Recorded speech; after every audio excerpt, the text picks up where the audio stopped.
আপনার পেশা কি? স্যার আমি ড্রাইভার স্যার। এর আগে কি করতেন? আমি ড্রাইভার ছিলাম স্যার। এর আগে কি কোন পেশা থেকে আসছেন? জি স্যার। কোন পেশা থেকে আসছেন? আর্মি সৈনিক আসলে ছিলেন না বানাই মিথ্যা কথা বলতেছেন? এখন চাকরিতে আছেন না নাই? কবে আসছেন পেনশনে? 19 সালে স্যার। 19 সালে। এইরকমই মনে হয়। এটা কার গাড়ি? কার এটা গাড়ি? কার আমি ড্রাইভার ড্রাইভার? কার গাড়ি ড্রাইভার আপনি?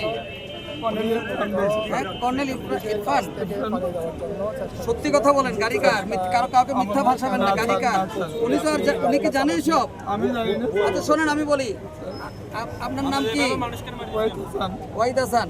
বাড়ি কোথায় আপনার? বগুড়া সদর। আচ্ছা, বাবার নাম কি? দিলওয়ার হোসেন।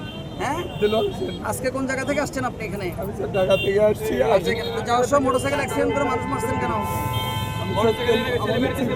সব সিগন্যাল অমান্য করে পালাচ্ছিলেন কেন? সামনে পুলিশের গাড়ি ছিল, পুলিশ এই যে আমাদের সার্কেল স্যার আপনাকে সিগন্যাল দিছে, সার্কেল স্যার সিগন্যাল দিছে, আপনি দাঁড়ালেন না কেন? বলছি স্যার আমি দাঁড়াইতে বলতে স্যার আমি দাঁড়াইছি পার্কিং করতে বলতে স্যার আমার হাত ধরে টান দিতে তখন গাড়ি বিবাদ সমস্ত গাড়ি ভিডিও করে সিসি ক্যামেরা আছে। স্যার আমি স্যার আপনি আমাকে টান দিচ্ছেন তখন বিবাদ ছিল স্যার। ঠিক আছে, এই ওঠান, গাড়িতে পিছনে চেক করেন। আচ্ছা গাড়ি চেক করেন, পিছনে চেক করেন, পিছনে চেক করেন। চেক করেন তো। সর্বশেষ অবস্থা তোমরা দেখতে পাচ্ছ, এখানে মাদক এর পিছনে কি আছে দেখি দেখেন। বেশি মজা ভাই, ড্রাইভার ছিল তো, বুঝছি তো, লাল ট্যাবলেট বেশি মজা ভাই।